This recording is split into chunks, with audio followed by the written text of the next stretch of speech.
ก็บ่แม่นค่อยตั้งว่าได้พี่น้องเอ้ยบ่แต่ว่าถามเมียว่ากับข้าวกับน้ำในตู้เย็นหมดแล้ววะในตู้แช่แข็งหมดแล้ววะข้อยก็เลยบอกว่ายังอยู่ประมาณ2แพ็คนี่ล่ะพี่น้อง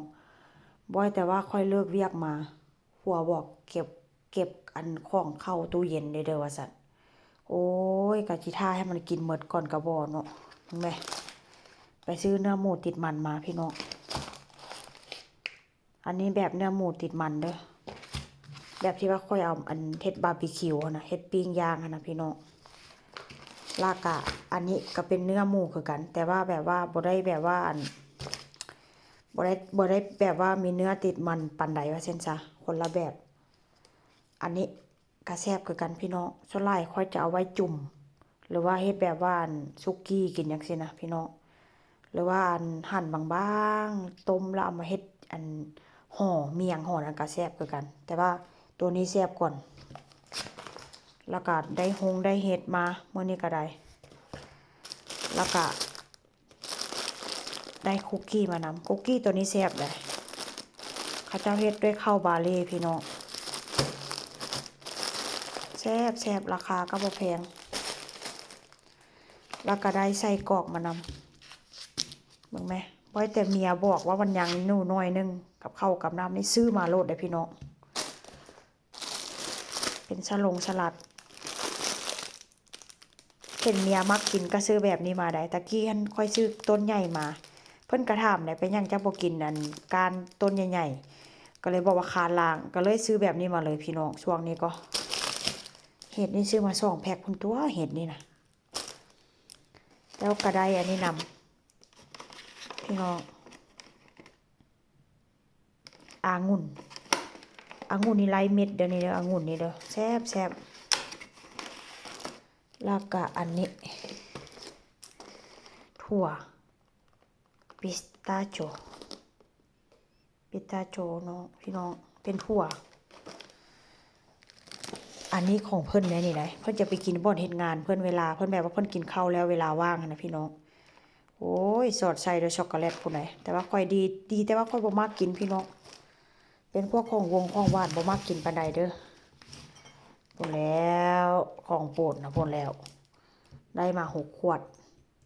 แต่ว่าถามว่าผัวค่อยกินหลายบ่ผัวค่อยเป็นคนแบบว่าบ่ค่อยมักดื่มปานใดพี่น้องยกเว้นว่าไปสร้างสรรค์หรือว่ามีงานประจำปีมีงานในหมู่บ้านไปกินไปดื่มไปกินข้าวกับหมู่หั้นดื่มอยู่แต่ว่าก็บ่มันสายปาร์ตี้สายเฮฮาว่าซั่นซะถ้าหากสิดื่มนี่ก็นั่งดื่มอยู่บ้านแซ่บก่อนอยู่กับลูกกับเมียว่าซั้นผัวค่อยในความคิดแตกต่างกันได้พี่น้องแล้วก็บ่ออกนอกลู่นอกทางเลิกงานก็กลับเข้าบ้านเข้าช่องเป็นคนติดลูกติดเมียพี่น้องดีตัวติดลูกติดเมียนะยังค่อยดีติดหมู่ติดแนวอื่นนี่บันไหลยังบ่หมดเด้ออันนี้ก็เป็นเนื้องัวนี่จะมาทอด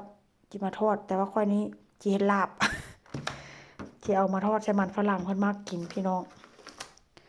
อันนี้ก็เนื้อไก่งวงแต่ว่าซื้อมาก็จะเอาไปแช่แข็งไว้เด้อพี่น้องสังเกตค่อยลงคลิปดูก็สิว่าเนาะโอ้มันก็สิกินเก่งบ่แม่นได้พี่น้องมันก็เป็นคลิปหลายๆคลิปที่แบบว่าค่อยดองค่อยหมักไว้แล้วค่อยกลับเอาลงย้อนหลังว่าซั่นซะแต่ว่าอันนี้เป็นของมื้อนี้บ่แม่นดองหลายมื้อเลยคลิปที่ว่าซื้อมานี่เป็นของมื้อนี้พี่น้องแล้วก็ปีกไก่ทอดให้กินแล้วก็ติดใจจังซี่ล่ะให้ก็เข้ากับน้ำแซ่บนะบอกแล้วว่าอย่าเฮ็ดแซ่บหลายอันเฮ็ดแซ่บก็บ่แม่นหยังใด เฮ็ดแซ่บหลายก็ได้ซ้อมแต่อย่าให้เมียเฮ็ดให้กินพี่น้องเอ้ยอันนี้เป็นปีกไก่ปีกน้อยๆว่าซั่นจ้ะแล้วอันนี้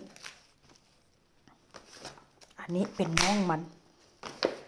อันนี้เป็นน่องมันพี่น้องเจ๊อบเมื่อวันเสาร์วันอาทิตย์พุ่นแล้วจึงจิอบมีเวลาอบนั่งกินกับลูกกับผัวแซ่บๆนี่นะอบนี่นะไก่เรื่องนี้อบนี่แซ่บได้อบกระแซ่บทอดกระแซ่บแต่ทางที่ดีอบดีก่อนมันจึงแบบว่าบ่มีน้ำมันหลายอันนี้ก็ซื้อมา2แพ็คแต่ว่ากะสิแช่แข็งไว้พี่น้องเข้าตู้แช่แข็งแล้วก็เป็นเนื้อหมูติดมันนี่ทอดกินกับข้าวสวยข้าวเหนียวกับแจ่วเนี่ยโอ้ยแซ่บเข้ากันขนาดใดพี่น้องเอ้ยอันนี้ก็มีเวลาหมดอายุเพราะวันที่4 เดือน 3 2026พุ่นนี่ แต่ว่าเขาเจ้าบ่ติดราคาได้ว่าเท่าใดเพราะว่ามันค่อนข้างจะแพงพี่น้องถ้าหากว่าติดราคานี่ก็คนบ่ค่อยจะซื้อปานใดคนทางนี้เขาเจ้าฉลาดได้บ่ติดราคาถ้าหากเป็นแนวแพงๆได้เนี่ยอันนี้เนื้อไก่งวงพี่น้องกิโลนึงก็ประมาณนี้แหละ8.99 แต่ว่าแพ็คนี้ซื้อมา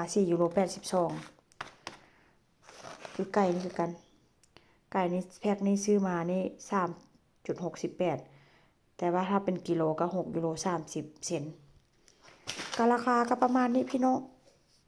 เพราะว่าก็บางคนก็บอกว่าราคามันก็ค่อนข้างจะแพงแต่ว่าก็ไล่เฉลี่ยเนาะไล่เฉลี่ยแบบว่าเงินเดือนของเขาเจ้าว่าเส้นสาค่ากินค่าอยู่มันก็ค่อนข้างจะแตกต่างจากบ้านเฮาหลายว่าเส้นจัดเนาะก็คือว่าหั่นแหละค่าของชีพก็แพงเงินเดือนก็แล้วแต่บางบ่อนก็สูงบางบ่อนก็บ่ได้สูงว่าเส้นจัดเนาะแล้วแต่ว่าเฮ็ดงานหยังขึ้นอยู่กับบ่อนเฮ็ดงานใดเจ้าเฮ็ดงานอ้าวดีเงินเดือนเจ้าก็สูงขึ้นเจ้าเฮ็ดงานอ้าวแบบว่าก็บ่ได้ว่าบ่ดีดอกแต่ว่ามันก็ดีแต่แบบว่าอันเฮ็ดงานแบบบ่ได้อยู่ออฟฟิศนะพี่น้องเงินเดือนมันก็ค่อนข้างจะต่ำลงมาได้หน่อยนึงว่าเช่นจ้ะนี่แหละมื้อนี้เป็นอาหารการกินที่ผัวซื้อมาอีเมียนี่ก็เมื่อยได้เมื่อยเก็บเข้าตู้บ่แม่นหยังดอกนี่ล่ะก็ยังดีพี่น้องบ่แต่ว่าเมียบอกว่าหมดว่าฉะนั้นห้างไปซื้อย่านเมียบ่ได้กินทั้งที่ว่าข้อยก็บ่ได้จมบ่ได้เว้าได้ข้อยก็บอกให้กินให้หมดก่อนกินให้หมดแล้วค่อยซื้อแต่ว่าก็คือเก่าหั่นล่ะพี่น้อง ย่านแต่แบบว่าลูกเมียอดว่าเช่นซะนี่แหละเมื่อนี้ก็เอาคลิปวิดีโอกันที่แปลว่าผัวไปจับจ่ายซื้อของเข้าบ้านมาให้เบิ่งกันพี่น้องเช่นเก่าเช่นเคยแล้วจีฝากคลิปไว้สั่นนี้จีขอตัวไปอาบน้ำนอนก่อนเจอกันใหม่ในคลิปหน้าเด้อบ๊ายบายสบายดี